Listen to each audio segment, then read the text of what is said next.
तो हम लोगों ने क्लास 9th एनसीईआरटी साइंस का चैप्टर नंबर 1 को अच्छी तरह से समझ लिया। लाइन बाय लाइन सॉल्यूशन भी देखा। आशा करते हैं आप लोगों को समझ में आया भी होगा। आज हम लोग देखेंगे अध्याय 2 क्या हमारे आसपास के पदार्थ है। इसमें भी बहुत अच्छे अच्छे पॉइंट मिलेंगे क्योंकि ये एनसीईआरटी बेस्ड रहते हैं। अब देखिए एनसीईआरटी क्वेश्चन, और हाँ इस किताब का टेलीग्राम पर मैं लिंक दे दूँगा। इस चैप्टर का फुल PDF अपने टेलीग्राम चैनल ज्ञान बिंदु स्टडी पॉइंट, जो लिंक मेरे डिस्क्रिप्शन में भी रहेगा, उससे जाकर ज्वाइन हो जाइएगा और मैं इसका पूरा PDF डाल दूंगा। बाकी किताब लेने के लिए आप लोग देखिए, ये किताब है क्लास 9th है ना, क्लास 9th एनसीईआरटी का है। या तो आप बुक खरीद लीजिएगा भी तो और अच्छा रहेगा। एनसीईआरटी का बुक है।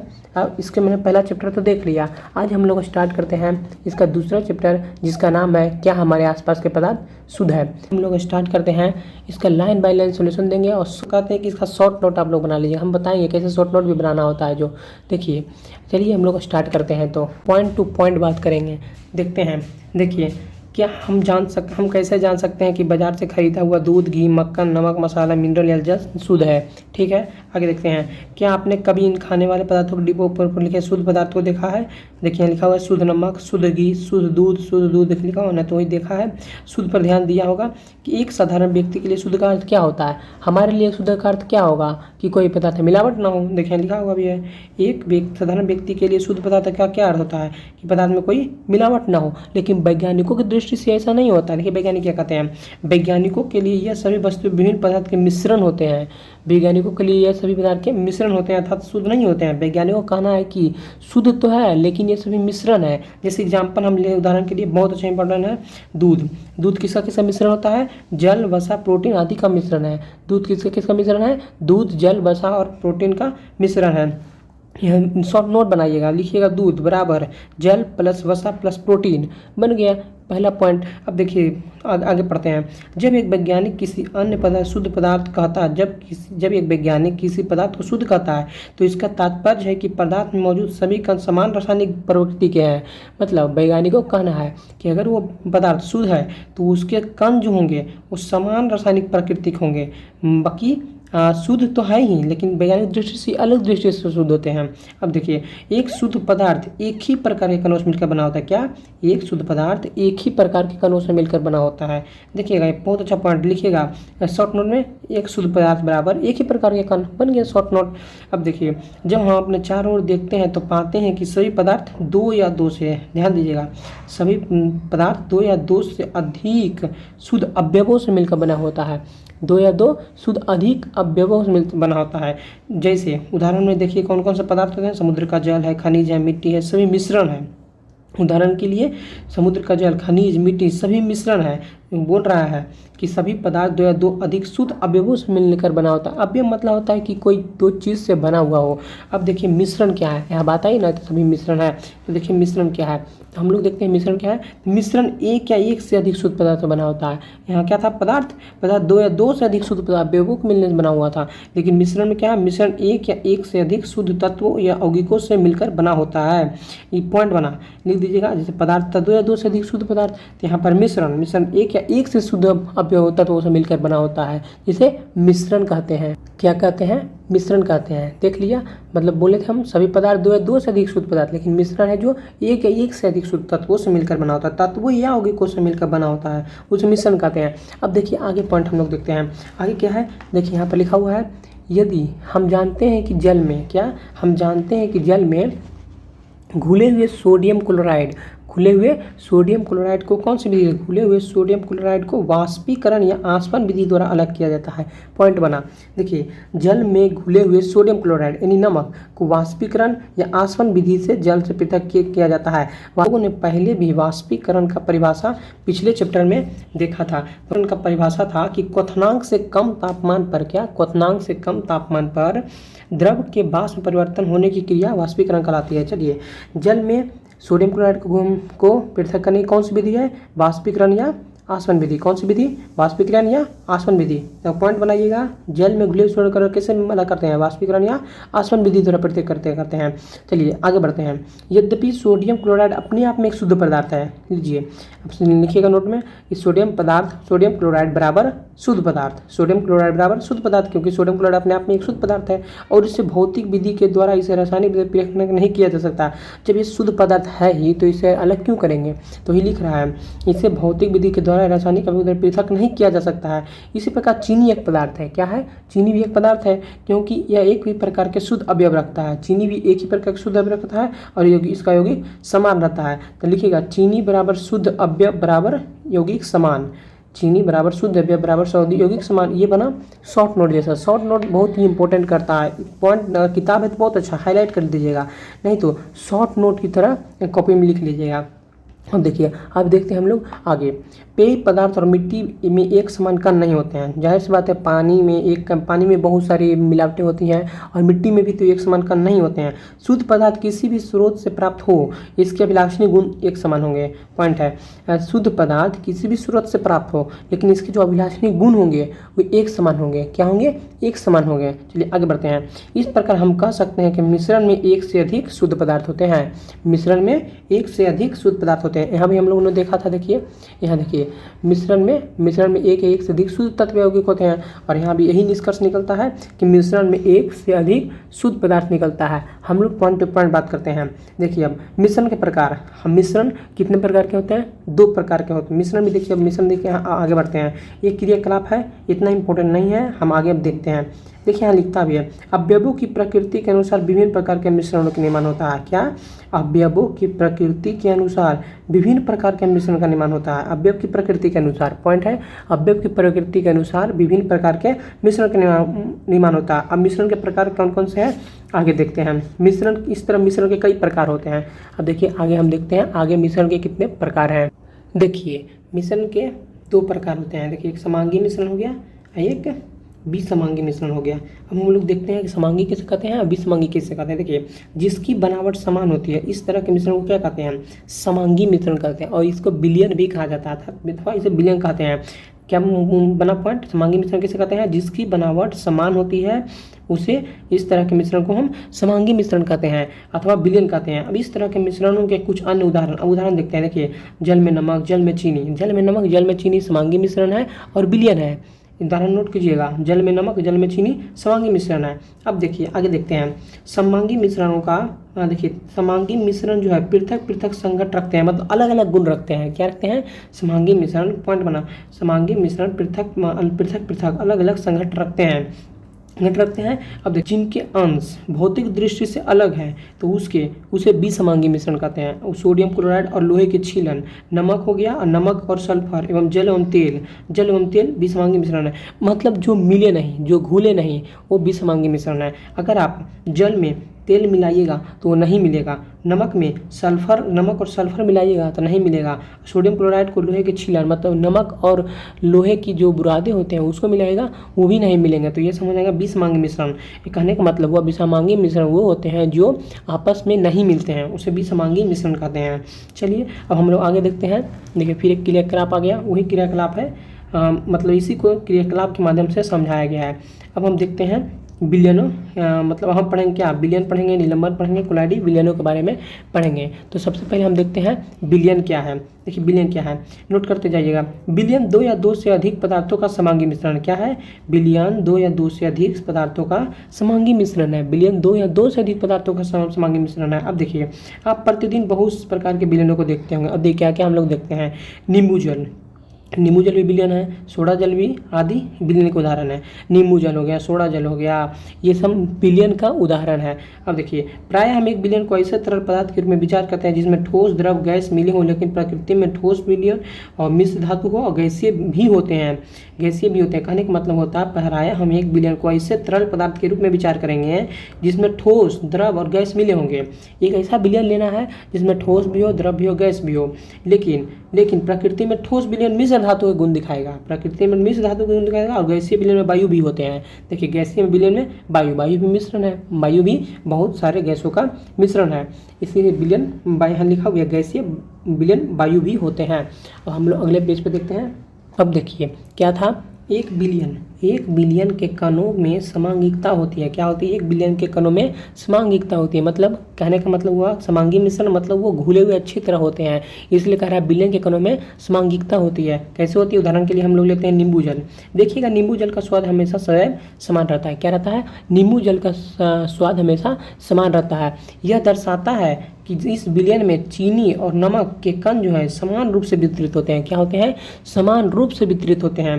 क्या कहा था कि बिलियन के कणों में समांगिकता होती है। कैसे? उदाहरण के लिए हम नींबू जल के लिए, तो नींबू जल में स्वाद हमेशा सदैव समान रहेगा, क्योंकि यह दर्शाएगा कि इस बिलियन में चीनी और नमक के कण समान रूप से वितरित होते हैं। चीनी और नमक के कण समान रूप से वितरित होते हैं। अब देखिए आगे बढ़ते हैं हम लोग। मिश्र धातु बहुत ही अच्छा पॉइंट इससे बनेगा, बहुत सारे पॉइंट इसमें है, नोट कीजिएगा। देखिए ऐसे तो मिश्र धातु लीजिए, ऐसे ऐसे ऐसे करके आप लोग पॉइंट बनाइएगा। देखिए पहला में मिश्र धातु है, तो मिश्र धातु का पॉइंट बनाएगा, धातुओं के समांगी मिश्रण होते हैं। क्या होते हैं? अभी पहले में लिखिएगा, मिश्र धातु में धातुओं के समांगी मिश्रण। क्या? धातुओं के समांगी मिश्रण होते हैं और जिन्हें भौतिक क्रिया द्वारा अवयवों से पृथक नहीं किया जा सकता है। अब देखिए बहुत अच्छा पॉइंट, ये धातुओं के समांगी मिश्रण होते हैं। 20 मिश्र धातु क्या होते हैं? समांगी मिश्रण होते हैं, विसमांगी नहीं होते हैं। भले ही इसमें बहुत सारे मिलावटें हैं, लेकिन ये समांगी मिश्रण है। आप कैसे आगे देखते हैं? जिन्हें भौतिक क्रियाओं द्वारा अलग पृथक नहीं किया जाता है। ठीक है, इसे भौतिक क्रिया द्वारा मिश्र धातुओं को पृथक नहीं किया जाता, तो किस प्रकार विधि द्वारा किया जाता है? तो रासायनिक विधि द्वारा। इस एक बार दरोगा के मेंस एग्जाम में ये क्वेश्चन आया था, ऐसे ही मतलब अवसर बना के दिया था कि मिश्र धातुओं को कौन सी विधि द्वारा अलग किया जाता है, तो ये रासायनिक विधि द्वारा इसको अलग किया जाता है। भौतिक विधि द्वारा नहीं, रासायनिक विधि द्वारा अलग किया जा सकता है। लेकिन फिर भी मिश्र धातुओं को मिश्रण माना जाता है। क्या? लेकिन फिर भी मिश्र धातु को मिश्रण माना जाता है। बहुत ही जबरदस्त, मिश्र धातु कौन सा क्या माना जाता है? मिश्रण माना जाता है। पॉइंट नोट कीजिएगा, मिश्र धातु को इस तरफ से पॉइंट बनाइएगा, मिश्र धातु को मिश्रण माना जाता है, क्योंकि ये आप घटकों को गुण दर्शाते हैं। क्या दर्शाते हैं? घटकों के गुण। घटक मतलब इसमें जो जो पदार्थ मिले हुए हैं उसके गुणों को दर्शाते हैं। अब देखिए, और इसको पृथक पृथक संघटक मतलब अलग अलग गुण रखते हैं, अलग अलग। जैसे आप देखिए उदाहरण हम लेते हैं, अलग अलग गुण रखते हैं। जैसे उदाहरण के लिए हम लोग पीतल लिए, उसमें जिंक भी है, कॉपर भी है, लेकिन देखिए उनमें जो घटक कण होंगे अलग अलग होंगे। जिंक जो होगा लगभग 30% होगा और कॉपर होगा जो 70% होगा। ऐसा क्यों? क्योंकि ये धातु जो है समांगी मिश्रण है। और ये जो है ना लाइन, ये इस बार मध्य निषेध 14 जून सेकेंड शिफ्ट में ये क्वेश्चन आया होगा। अगर किसी ने एग्जाम दिया होगा तो उन्हें अच्छी तरह मालूम होगा कि पीतल किसका किसका मिश्रण होता है और कितने कितने परसेंट होते हैं। तो पीतल लगभग जिंक होता है 30% और कॉपर होता है 70%। ये मध्य निषेध 14 जून सेकेंड शिफ्ट में पूछा गया क्वेश्चन है, आप लोग ध्यान दीजिएगा। तो चलिए अब आगे बढ़ते हैं। किसी बिलियन क्या है? किसी बिलियन को दो भागों विलायक और विलेय में बांटा जाता है। ठीक है, बिलियन में हमेशा एक घुलने वाली पदार्थ होती है, एक घुलाने वाली पदार्थ होती है। वही बोल रहा है, दो भाग होते हैं विलायक और विलेय। अब बिलियन में विलायक कौन होता है, विलेय कौन होता है, हम लोग उसको देखते हैं। तो विलायक का वह बिलियन का वह घटक जिनकी मात्रा दूसरे से अधिक होती है। देखिए अब देखिए यहाँ पहले लाइन पूरा पढ़ते हैं। बिलियन का वह घटक जो दूसरे घटक को बिलियन में मिलाता है उसे विलायक कहते हैं। अब विलायक क्या है? जिनकी मात्रा दूसरे से अधिक हो। हम जैसे चीनी ले लें और पानी का विलयन ले लें, चीनी और पानी का विलयन लेंगे तो उसमें पानी जो होगा चीनी से अधिक होगा तो विलायक हो जाएगा, और चीनी क्या हो जाएगा? मतलब घुलने वाला जो पदार्थ होता है वो विलेय और जो घुलाने वाला पदार्थ होता है वो विलायक। सिंपल नोट कीजिएगा, घुलने वाला पदार्थ विलेय, घुलाने वाला पदार्थ विलायक। वो नहीं नोट करना था, जिनकी मात्रा दूसरे से अधिक हो। क्या हो? जिनकी मात्रा दूसरे से अधिक हो वो हो गए विलायक, और जिनकी मात्रा कम हो वो हो जाएंगे विलेय। तो विलेय देखिए अब हो गया। बिलियन का वह घटक कम मात्रा में होता है जो कि विलायक में घुले रहता है उसे विलेय कहते हैं। देखिए लिखा हुआ है ना, कम मात्रा ये विलेय, जिनकी मात्रा अधिक हो विलायक। और चीनी पानी का विलयन, अधिक उदाहरण हम लोग देते हैं। उदाहरण देखिए, चीनी, यहाँ पे चीनी पानी का देखिए अच्छा समझ में आ जाएगा। चीनी और जल का विलयन एक तरल घोल है। तरल घोल में ठोस का उदाहरण है। क्या है? चीनी ठोस है ना, तो ही बोल रहा है चीनी में तरल, चीनी और जल का विलयन एक तरल घोल में ठोस का उदाहरण है। इसमें चीनी विलेय है, देखिए लिख दिया गया है, चीनी विलेय है और जल विलायक है। क्यों है? तो चीनी है जो कम मात्रा में है, जो कम मात्रा में होगा विलेय होगा, और जो अधिक मात्रा में होगा वो विलायक होगा। ऊपर में हम इसी लाइन में ये पढ़े थे। सब बहुत ही इंपॉर्टेंट पॉइंट है, नोट करते जाइएगा। अब देखिए, आयोडीन एल्कोहल का विलयन जिसे टिंचर आयोडीन कहते हैं। देखिए लिखिएगा नोट, शॉर्ट नोट में, टिंचर आयोडीन बराबर iodine plus alcohol, tincture iodine बराबर आयोडीन प्लस अल्कोहल। पूछ देगा टिंचर आयोडीन किसका किसका मिश्रण है, विलेन है, तो आयोडीन और एल्कोहल का है। अब इसमें भी पूछेगा तो आयोडीन क्या विलेय है या एल्कोहल विलेय है, या एल्कोहल विलेय है या आयोडीन विलायक है। अब देखिए नाम जाना था जिसमें आयोडीन विलेय है, क्या है, टिंचर आयोडीन में आयोडीन प्लस एल्कोहल से बनता है, जिसमें आयोडीन विलेय है लेकिन एल्कोहल क्या है, विलायक है। आयोडीन क्या है, यहाँ आयोडीन क्या है, विलेय है, एल्कोहल क्या है, विलायक है। अब हम लोग आगे देखते हैं, देखिए और तीसरा उदाहरण, पहला उदाहरण चीनी घोल, दूसरा टिंचर आयोडीन, अब तीसरा वायु युक्त पेय जैसे सोडा जल, कोक, कोका कोला जो रहता है कोक इत्यादि तरल विलयन में गैस के रूप में होते हैं। सोडा जल को आप जैसे ही खोलिएगा सी जैसा आवाज़ रहेगा, उसमें सी जो आवाज़ है तो वो कार्बन डाइऑक्साइड होता है, लेकिन वो पानी है तो वो द्रव हो गया, तो तरल विलयन में गैस के रूप में है। ये था तरल विलयन तरल घुल में ठोस का उदाहरण, और ये हो गया तरल विलयन में गैस के रूप में। इनमें कार्बन डाइऑक्साइड गैस, देखिए अभी बोले हम लोग, जैसे ही उसको ढक्कन खोजेंगे थोड़ा सा आवाज़ आता है तो वही रहता है कार्बन डाइऑक्साइड गैस, जो बहुत ही कम मात्रा में होता है। क्या होता है, कम मात्रा में, तो ये विलय हो जाएगा और जल विलायक हो जाएगा। जल मतलब जो कोका कोला जो हम लोग पीते हैं वो द्रव ही रहता है, तो द्रव विलायक हो जाएगा और कार्बन डाइऑक्साइड जो उसमें थोड़ा सा गैस बनता है वो विलय हो जाता है। ये हो गया तीसरा उदाहरण। हम लोग देखते हैं चौथा उदाहरण। चौथा उदाहरण है वायु गैस में गैस का विलयन। देखिए पहला था क्या, तरल घुल में ठोस का उदाहरण, दूसरा था तरल विलयन में गैस का उदाहरण। अब देखेंगे वायु गैस में गैस का विलयन है। वायु गैस में क्या है, वायु गैस जो होता है उसमें गैस का विलयन है। हम लोग जानते भी हैं वायु गैसों का मिश्रण होता है। यह मुख्यतः दो घटक ऑक्सीजन एवं नाइट्रोजन का समांगी मिश्रण है। पॉइंट दीजिएगा, पॉइंट है वायु किन किन दो घटकों का मिश्रण है, तो ऑक्सीजन और नाइट्रोजन। अब इसमें अनुमान लगा इसमें विलायक कौन होगा, कौन होगा, जाहिर सी बात है जिसका मात्रा ज़्यादा होगा वो विलायक होगा। तो इसमें देखिए नाइट्रोजन 78% है, तो नाइट्रोजन क्या है, विलायक है, और ऑक्सीजन क्या है, विलेय है। तो हम यही कहना चाहते हैं कि जिसकी मात्रा ज़्यादा होगी वो विलायक होगा और जिसकी मात्रा कम होगी वो विलेय होगा। अब यहाँ पर बहुत ही अच्छा पॉइंट, वायु का विलायक किसे कहेंगे, तो वायु में अभी हम लोग देखा ऑक्सीजन और नाइट्रोजन, तो विलायक क्या है, जो बहुत ज़्यादा होता है। तो वायु में सबसे ज़्यादा कौन सी गैस होती है, नाइट्रोजन गैस, तो वायु में सबसे ज़्यादा नाइट्रोजन गैस है, तो क्या हो गया, नाइट्रोजन वायु का विलायक हो गया। पॉइंट बहुत अच्छा बना। पूछ देगा एग्जाम में वायु का विलायक कौन है, हाइड्रोजन, लिथियम, नाइट्रोजन या ऑक्सीजन, नहीं पता होगा, नहीं बना पाइएगा। यहाँ पर एनसीईआरटी में सही से लिखा हुआ है कि वायु का विलायक कौन सा गैस होता है, नाइट्रोजन गैस होता है। क्यों होता है, क्योंकि जिसकी मात्रा ज़्यादा होगी वो विलायक होगा और जिसकी मात्रा कम होगी वो विलेय होगा। तो वायु का विलायक कौन सा है, नाइट्रोजन होता है। अब देखिए वायु में दूसरी गैसें बहुत कम मात्रा में उपलब्ध होती है, जाहिर सी बात है वायु में बहुत सारी गैसें होती है, लेकिन जो ऑक्सीजन और नाइट्रोजन होता है ये बहुत ही अधिक मात्रा में होता है। नाइट्रोजन 78% में होता है जो वायु का विलायक कहा जाता है, और ऑक्सीजन 21% में हो जाएगा विलेय, जो कम मात्रा विलेय, जो अधिक मात्रा विलायक। अब आगे हम लोग देखते हैं जिनकी मात्रा अधिक वो विलायक, जो कम मात्रा में हो गए वो विलेय। अब विलयन के हम लोग गुण पढ़ते हैं। देखिए विलयन एक समांगी मिश्रण है, पहला गुण बना विलयन एक समांगी मिश्रण होता है। ये बहुत अच्छा पॉइंट है, विलयन एक समांगी मिश्रण। अब देखिए विलयन के व्यास में 1 नैनोमीटर से भी छोटे होते हैं। विलयन के कण जो होते हैं ना व्यास में 1 नैनोमीटर मतलब 10⁹ मीटर, 10⁹ मीटर से भी छोटे होते हैं, इसलिए वे आँखों से नहीं देखे जा सकते। विलयन जैसे चीनी और पानी के मिश्रण को, विलयन को बनाइएगा उसमें चीनी के कण आप लोग नहीं देख पाएंगे, एकदम नहीं देख पाएंगे, उसके इतने कण ही छोटे होते कि नहीं देख पाते हैं। अब देखिए अपने छोटे आकार के कारण विलयन के कण गुजर रही प्रकाश के किरणों को फैलाते नहीं है। ध्यान, बहुत ही अच्छा पॉइंट बना। देखिए अपने छोटे आकार के कारण विलयन के कण गुजर रही प्रकाश के किरणों को फैलाते नहीं हैं, इसलिए विलयन में प्रकाश का मार्ग नहीं दिखाई देता है। अब जैसे चीनी और पानी का विलयन लीजिएगा उसमें प्रकाश मारेगा तो किरण को फैलाते नहीं है। वही आगे हम लोग टिंडल प्रभाव पढ़ेंगे उसमें हम देखेंगे वो कण जो तो फैला देते हैं, लेकिन ये है जो फैलाते नहीं हैं, इसलिए विलयन में प्रकाश का मार्ग नहीं दिखाई देता। अब देखिए छानने की विधि द्वारा विलेय के कणों को विलयन से पृथक नहीं किया जा सकता है। ये पॉइंट जो बना हम लोग ऊपर ही देख सकते हैं, कैसे देखे थे। देखिए जब विलयन के कण इतनी ही छोटे हो जाएंगे तो उसे छान भी नहीं सकते हैं, तो छानने की विधि द्वारा विलेय के कणों को विलयन में से पृथक नहीं किया जा सकता है। यहाँ विलेय के कण यानी चीनी के कण, हम चीनी पानी का बार बार उदाहरण ले रहे हैं क्योंकि आप लोगों ने अपने ज़िंदगी में चीनी पानी का घोल जरूर ही पिया होगा या देखा होगा। छानने की विधि द्वारा विलेय के कण यानी चीनी के कण विलयन में यानी पानी और चीनी का विलयन से पृथक नहीं किया जा सकता है। अब देखिए विलयन को शांत छोड़ देने पर भी विलेय के कण नीचे नहीं बैठते हैं। अगर हम चीनी और पानी को या चीनी या नमक को मिला देंगे तो क्या हुआ, शांत बैठ जाएगा। उसमें जब पूरा घुल चुका है, इसके छोटे छोटे इतने कण होते हैं वो घुल जाते हैं, तो विलयन को शांत छोड़ देने पर भी विलेय के कण यानी चीनी कण नहीं दिखते हैं, अर्थात विलयन अस्थायी होता है। बहुत ही अच्छा पॉइंट। विलयन कितने सारे गुण हुए हैं, पहला क्या था, ये विलयन अस्थायी, विलयन अस्थायी है, विलयन अस्थायी, बहुत ही अच्छा पॉइंट है।